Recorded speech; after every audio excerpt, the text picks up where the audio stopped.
ಎಲ್ಲರಿಗೂ ನಮಸ್ಕಾರ. ನಿಮ್ಮೆಲ್ಲರಿಗೂ ಕುಕ್ಕರ್ ದ ಕುಕ್ ಚಾನಲ್ಗೆ ಸ್ವಾಗತ. ನಾನು ನಿಮ್ಮ ಪ್ರೀತಿಯ ಶೆಫ್ ಯೋಗ. ನಿಮಗೆ ಬೇಕಾಗಿರೋದು 2 ಕೋಸು, 4 ಈರುಳ್ಳಿ ಮತ್ತು 1 ಮೆಣಸಿನ್ಕಾಯಿ, ಕ್ಯಾರೆಟ್ ಮತ್ತು ಕೊತ್ತಂಬರಿ. ಇದನ್ನೆಲ್ಲ ಆದಮೇಲೆ ಎಲ್ಲ ತರಕಾರಿ ಸಣ್ಣಕ್ಕೆ ಹೆಚ್ಕೊಂಡ್ಮೇಲೆ ಕೋಸನ್ನ ಸ್ವಲ್ಪ ನೀಟಾಗಿ ತೊಳ್ಕೊಂಡು ಅದರಲ್ಲಿರೋ ನೀರೆಲ್ಲ ಹಿಂಡಿದ ಮೇಲೆ ತುಂಬ ಹಾಕ್ಕೊಳ್ಳಿ. ಎಣ್ಣೆನ ಸ್ವಲ್ಪ ಕಾಯಕ್ಕೆ ಬಿಟ್ಟು ನೀವು ತಗೊಳ್ಳಿ ಶುಂಠಿ ಜಿಂಜರ್ ಪೇಸ್ಟ್ ಇತ್ತು ಅಂದರೆ ನೀವು ಹಾಕ್ಬೋದು, ಇಲ್ಲ ಅಂದರೆ ಶುಂಠಿ ಮತ್ತು ಬೆಳ್ಳುಳ್ಳಿನ ನೀಟಾಗಿ ಕಟ್ ಮಾಡಿ ಕೂಡ ಹಾಕ್ಬೋದು.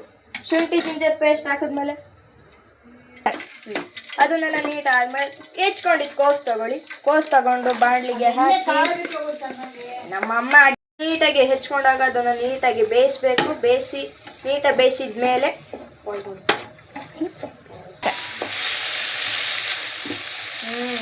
ಕೋಸೆಲ್ಲ ನೀಟಾಗಿ ಬೇಯ್ದ್ಮೇಲೆ ಹಾಕ್ಕೊಳ್ಳಿ ಹೆಚ್ಚಿದ ಈರುಳ್ಳಿ.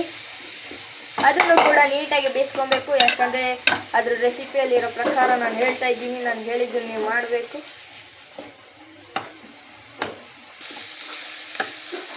ಈರುಳ್ಳಿನ ಚೆನ್ನಾಗಿ ಬೇಯ್ದ್ಮೇಲೆ ಹಾಕಿ ಸ್ವಲ್ಪ ಹೆಚ್ಚಿರೋ ಕ್ಯಾರೆಟನ್ನು ನೀಟಾಗಿ ಬೇಯಿಸ್ಕೊಬೇಕು, ಇಲ್ಲಾಂದರೆ ಹಸಿ ಟೇಸ್ಟಿಗೆ ಚೆನ್ನಾಗಿ ಬರಲ್ಲ.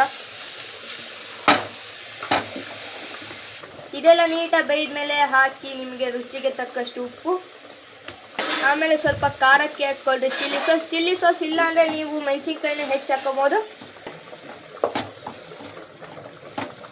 ಮೋಮೋಸ್ ಮಾಡೋದೇನು ಅಷ್ಟು ಕಷ್ಟ ಅಲ್ಲ, ಟ್ರೈ ಮಾಡಿದ್ರೆ ಎಲ್ಲ ಆಗುತ್ತೆ.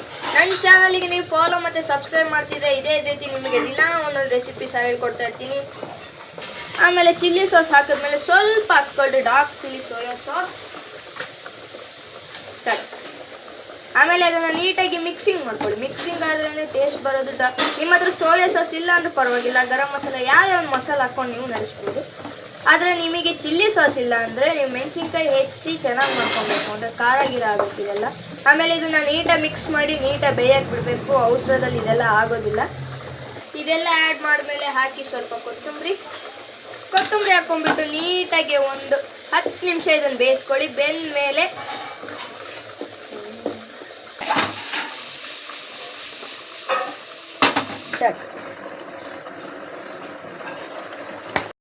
ಬಾಣಲಿಯಲ್ಲಿ ಆಗುವಷ್ಟು 1/4 kg ಮೈದಾ ತಗೊಳ್ಳಿ. ಅದಕ್ಕೆ ಸ್ವಲ್ಪ ಉಪ್ಪು ಹಾಕಿ, ಸ್ವಲ್ಪ ಎಣ್ಣೆ ಹಾಕಿ, ನೀರು ಹಾಕಿ ಕಲಿಸ್ಕೊಂಡು ಈ ಥರ ಸಾಫ್ಟ್ ಆಗಿರಬೇಕು. ಹಾರ್ಡ್ ಆಗಿರಬಾರ್ದು, ತುಂಬ ಸ್ಮೂತ್ ಆಗಿರಬಾರ್ದು. ಈ ಥರ ಮೀಡಿಯಮ್ ಆಗಿರಬೇಕು. ಹಿಟ್ಟನ್ನು ಕಲಿಸ್ಕೊಂಡ್ಮೇಲೆ ಈ ಥರ ಸ್ವಲ್ಪ ಉದ್ದಕ್ಕೆ ಮಾಡಿ ಸಣ್ಣ ಉಳ್ಳಿ ಥರ ಮಾಡಿಕೊಂಡು ಉಳ್ಳಿ ಮಾಡ್ಕೊಂಡು ಈ ಥರ ಅಗ್ಲ ಥರ ಎಲೆ, ಇಲ್ಲಾಂದರೆ ನೀವು ಈ ಥರ ಪ್ರೆಸ್ ಮಾಡೋಕ್ಕೆ ಬರಲಿಲ್ಲ ಅಂದರೆ ನೀವು ಎಲೆನ ಉತ್ಕೊಬೋದು. ಉತ್ಕೊಂಡ್ಮೇಲೆ ಅದಕ್ಕೆ ಹಾಕಿ ನೀವು ಮಾಡಿರೋ ಮೋಮೋಸ್ ಟಾಪಿಂಗ್ಸ್ ಆದಮೇಲೆ ತಗೊಂಡು ನೀಟಾಗಿ ಸುತ್ತ ಕಡ್ಜಿಕಾಯಿಗೆ ಯಾವ ರೀತಿ ನೀರು ಹಚ್ತೀವಲ್ಲ ಆ ಥರ ನೀರು ಹಚ್ಕೊಳ್ಳಿ. ಆಮೇಲೆ ನೀಟಾಗಿ ಮಡ್ಚ್ಕೊತ ಬರ್ರಿ. ಚೂರು ಮಸಾಲೆ ಎಲ್ಲ ಹೊರಗೆ ಬರಬಾರ್ದು. ನಿಮಗೆ ಬರಲಿಲ್ಲ ಅಂದರೆ ಮನೇಲಿ ದೊಡ್ಡವರಿದ್ದರೆ ಅವ್ರ ಕೈಯಲ್ಲಿ ಮಾಡಿಸ್ರಿ, ಇಲ್ಲ ದೊಡ್ಡವರೇ ನನ್ನ ಚಾನಲ್ ನೋಡ್ತಿದ್ರೆ ನೀಟಾಗಿ ಕಡ್ಜಿಕಾಯಿ ಶೇಪ್ ಬರೋಂಗೆ ಮಾಡಿದ್ರೆ ಕಡ್ಜಿಕಾಯಿ ಶೇಪ್ ಥರ ಕೊಡಿ. ಇಲ್ಲಾಂದರೆ ನಿಮಗೆ ಯಾವ ರೀತಿ ಶೇಪ್ ಇಷ್ಟ ಆಗುತ್ತೋ ಆ ರೀತಿ ಶೇಪ್ ಕೊಡ್ಬೋದು. ನನಗಂತೂ ಈ ಥರ ಶೇಪ್ ಇಷ್ಟ ಆಗುತ್ತೆ, ನಾನು ಅದಕ್ಕೆ ಈ ಥರ ಶೇಪ್ ಕೊಟ್ಕೊಂಡಿದ್ದೀನಿ. ಆಮೇಲೆ ನೀವು ಎಷ್ಟು ಮಾಡ್ಕೊತೀರೋ ಅಷ್ಟು ಮಾಡ್ಕೊಳ್ಳಿ. ನಿಮಗೆ ಎಷ್ಟು ಮೋಮೋಸ್ ಬೇಕೋ ಅಷ್ಟು ಮೋಮೋಸ್ ಮಾಡಿಕೊಂಡು ಅದನ್ನೆಲ್ಲ ನೀಟಾಗಿ ಸ್ಟೀಮ್ ಕೊಡಿ. ಕೊಂಡಾದ್ಮೇಲೆ ಒಂದು ಇಡ್ಲಿ ಪಾತ್ರೆ ತೊಗೊಳ್ಳಿ. ಸ್ಟೀಮ್ ಮಾಡೋಕ್ಕೆ ನೀಟಾಗಿ ಒಂದು ಪಾತ್ರೆ ಇಟ್ಟು ಗ್ಯಾಸನ್ನು ಮೀಡಿಯಮ್ ಫ್ಲೇಮಲ್ಲಿ ಇಡಿ. ನಿಮಿಷ ಆದಮೇಲೆ ನಿಧಾನಕ್ಕೆ ಸ್ಟೀಮ್ ಆಗಿರೋ ಮೋಮೋಸ್ ನೀವು ಮುಟ್ಟು ಮಾಡ್ಕೊಳ್ಳಿ. ಚೆನ್ನಾಗಿ ಕರೆಕ್ಟಾಗಿ ಬೆಂದಿದೆ ಅಂದರೆ ಗ್ಯಾಸ್ ಆಫ್ ಮಾಡಿಕೊಂಡು ಸ್ಟೀಮಿಂದ ತೆಗೆದ್ಮೇಲೆ ನಿಮ್ಮ ಮುಂದೆ ರೆಡಿಯಾಗಿರುತ್ತೆ ಬಿಸಿ ಮೋಮೋಸ್. ಟ್ರೈ ಮಾಡಿ ತಿನ್ನಿ, ಚೆನ್ನಾಗಿರುತ್ತೆ. ಹಾಗೆ ನನ್ನ ಚಾನಲ್ಗೆ ಫಾಲೋ ಮತ್ತು ಸಬ್ಸ್ಕ್ರೈಬ್ ಮಾಡೋದನ್ನು ಮರಿಬೇಡಿ. ಎಲ್ಲಿ ತನಕ ಇರಲಿ, ಬಾಯ್.